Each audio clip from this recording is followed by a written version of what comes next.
दोस्तों, आज आपको एक ऐसी लड़ाई दिखाने जा रहे हैं जो आपने पहले कभी नहीं देखी होगी। 5 खौफनाक और ताकतवर कत्ते एक दूसरे से टकराने के लिए तैयार।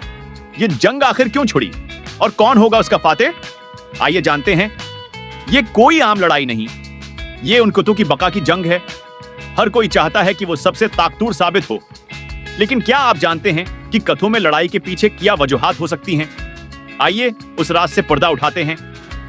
आमतौर पर कुत्ते इलाके पर कब्जा जमाने, खुराक के लिए या गलबे के लिए लड़ते हैं। यहां भी कुछ ऐसा ही लग रहा है, लेकिन कौन सबसे ज्यादा ताकतवर साबित होगा? आइए देखते हैं। और ये रही सबसे बड़ी टिकर, 2 सबसे ज्यादा ताकतवर कुत्ते अब आमने सामने। क्या आपको लगता है कि उनमें से कोई जीत पाएगा या दोनों पीछे हट जाएंगे? ये थी 5 कितों की एक खौफनाक जंग, जिसका इंजाम हैरानकुन था। अगर आपको यह वीडियो पसंद आई तो लाइक और सब्सक्राइब जरूर करें।